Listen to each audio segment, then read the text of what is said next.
The newest installment of the Mario & Luigi RPG series, Mario & Luigi Brothership, is finally here. It's the 6th main installment of the franchise, not including remakes. It's a lot of fun. Let's get into it. After Alpha Dream, the developers of the Mario & Luigi RPG games went bankrupt, everybody kind of lost hope that the franchise would ever return, but here we are. And we know who the developers are. It's a company called Acquire that worked with Nintendo to make this. The game starts off with Mario and Luigi out in the woods exploring outside of Peach's castle. Luigi starts getting chased by a bunch of bees, and then he almost falls off a cliff. Mario saves him, and then both their hands start glowing, and they get sucked into this alternate dimension, this new world.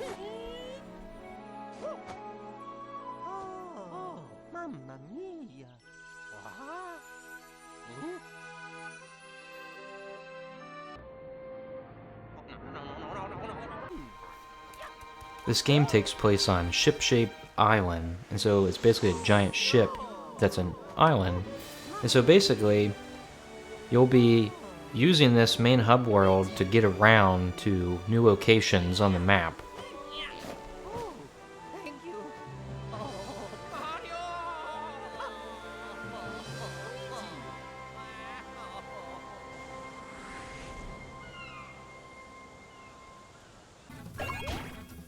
The gameplay formula on here is just like the older Mario & Luigi RPG games. Mario's A, Luigi's B, although when you're selecting what you want to do with Luigi, like an action command, you actually press A, which it was never like that. Not that I remember. But while you're playing as Luigi, say you're doing like a hammer attack or a jump attack, you would use the B button. You have returning bro attacks and new ones, and the new ones are a lot of fun to use. And then you have like the classics like the red shell, green shell.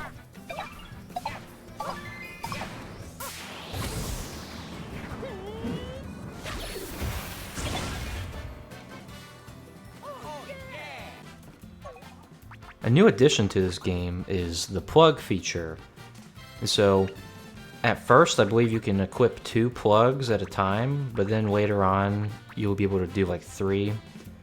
And so throughout the game, on each island you explore, there's these things called spite bulbs, and you pull them and you chase after them and collect them. And once you collect a certain amount, you can craft plugs, and what these do is they give you special abilities in battle, such as one where if you land like an excellent or something, you can make an enemy turn dizzy. One that does splash damage to other enemies. You can like equip it when you're jumping. You can make your hammer and jump have a fire damage to them, and so the plugs are very fun. You can even give yourself a 3rd jump with one of the plugs. So craft them and find those spite bulbs. Lots of fun, and it's very innovative.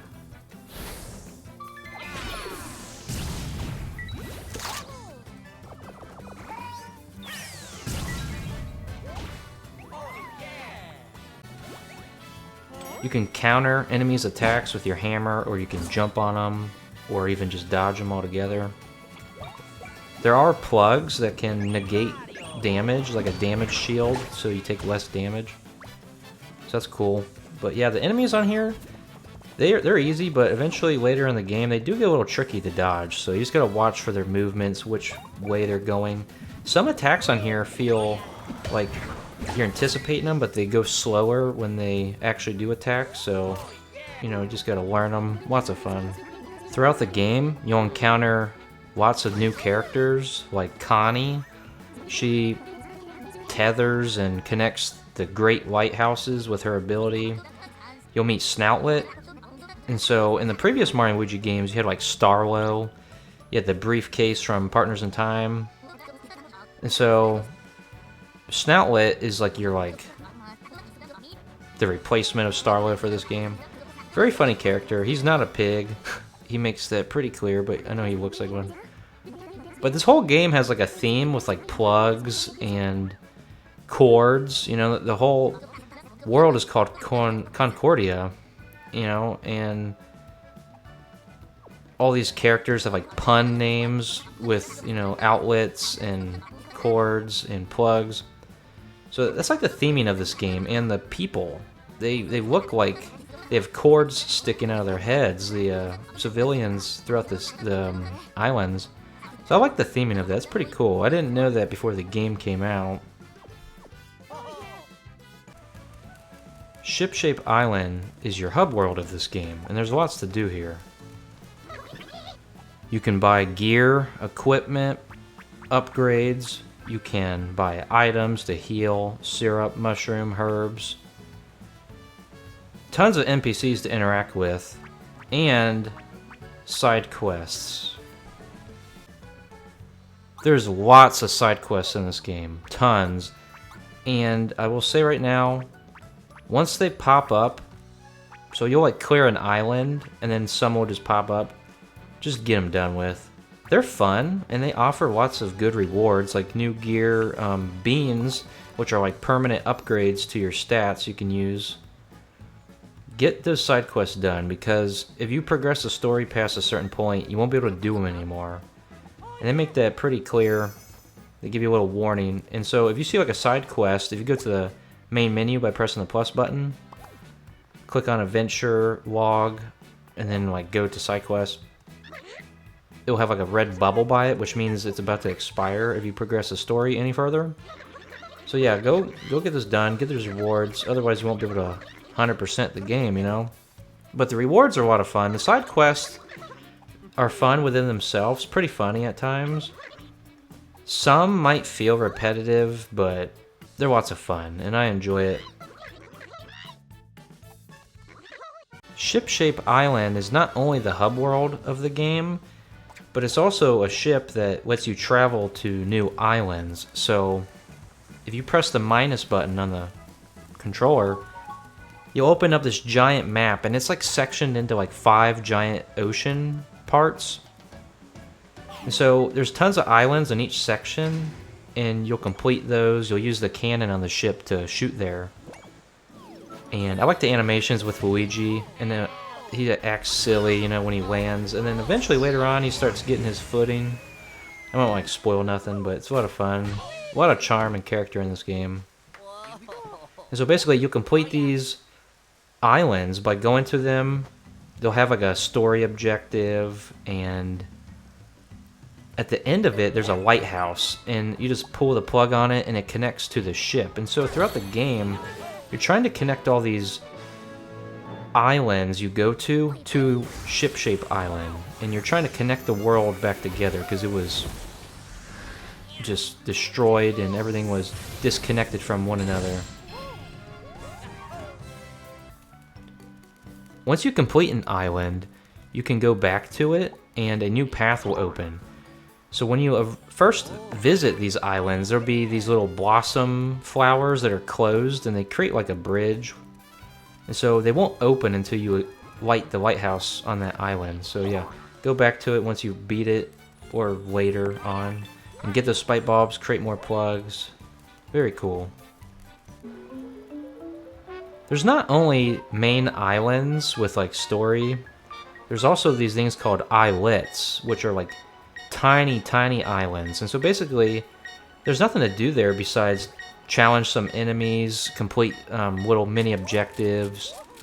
There's lots to do on those little tiny things, but it's just little quick short visits, a lot of fun, collect an item, get a piece of gear. But yeah, so you have the main big islands, and then you have those little tiny islets. After you complete a certain amount of islands and progress the story, you'll find great lighthouses, and these are where you'll find the main bosses throughout the game. And by completing the great lighthouses, you'll open up new parts of the map. So that's how you progress through the game and find new areas. So in these great lighthouses, it's like a dungeon. So you'll find tons of enemies to battle, items you can pick up, and then there's going to be a boss at the very end.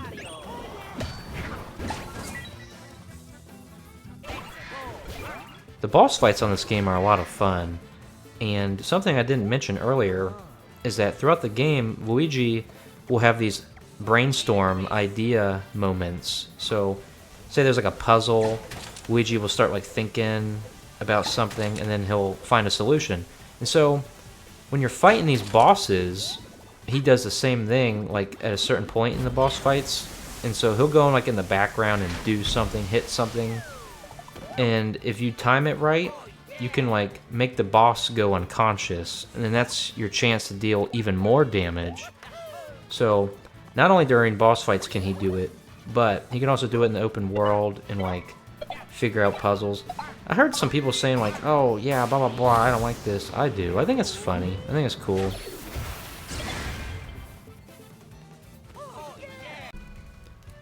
Throughout the game, there'll be many parts where you'll see an icon appear over Luigi's head, and say there's like a turnip in the ground, you can press like the L button and he'll go like pluck it for you while you're doing something else, or there'll be crates to destroy and he can go do those too by himself. So usually in the older Mario Luigi RPG games, Luigi would just follow you, which he does on here automatically. But you would also have to like press B to jump with him, but he'll jump by himself if like you're jumping with Mario. He'll jump by himself if you're climbing up like a ledge. So he kind of controls himself in a way. But when you see those icons, you can just click them and he'll go and destroy an object for you or do something while you're doing something else. So that's pretty cool. Once you complete a Great Lighthouse and defeat the boss, a new part of the map will open up. And as I mentioned earlier, there's like 5 segments of the map, and they're giant. Lots to explore, lots of islands and islets to visit. But once you beat that Great Lighthouse, it'll open up a next part of the map. As you progress the story, there's a character named Tech Nikki, I believe, and she'll give you more Bros Attack items. So you just gotta keep progressing the story. I was wondering when I was gonna get like more or something, and I was like, oh, okay, yeah. So just complete those more islands, more great lighthouses, and she'll give you more bro attacks. The main bad guys of this game are called the Extension Corps, which is like a pun of extension cords. And so there's like a group of them, and then they have their leader, and so they're going around all the islands and all of Concordia and just trying to infect people with gloam, which is like this like stuff that turns them like depressed and bitter, and it makes them hate people. And so throughout the game, you're just trying to restore these islands and stop them. You will fight them, but sometimes they just run away like cowards, and you'll end up fighting one of their minions or one of the bosses at the Great Lighthouse. The music in this game is so good. It's such a catchy soundtrack, you know, and I'd put the game down and take a break or something, and I would still be like having a song stuck in my head. So it's a very good, catchy soundtrack. I like it a lot.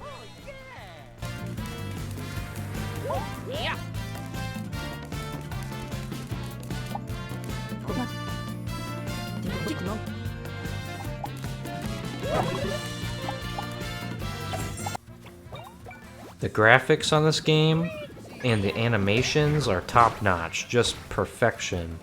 And I believe this game runs on Unreal Engine. That's what they use to make it. And so it just looks great. One of the best looking Switch games in my opinion. Just the colors pop and the shading on Mario and Luigi's clothes. How Mario has like a kind of tinted purple, very light, and Luigi has like a tinted blue. So it looks great. The shading and everything, the graphics, the art style, even the animations in battle, they're just top notch. They look amazing, absolutely incredible. When you level up on here, you'll see like a chart, and you'll have like levels, for example, 20 through like 25. But once you get to the end of it, there'll be like a power-up icon. Let's say like a fire flower, for example. And so once you hit those thresholds, so like level 20 through 25, something like that, once you hit those thresholds, you'll be able to get like a permanent upgrade. So you'll earn like 20% extra XP during battles, or you can like make Mario's health go up by 1 point permanently. And you can only choose those, and you can't like go back, so choose wisely. But that's really cool how they do that. That's a nice new addition. I don't believe they've done that before. I remember in the older Mario Luigi RPG games like Superstar Saga, there's like that roulette wheel and it would spin and you would hit something and it would give you like an extra point on one of your stats. So it's kind of similar to that in a sense.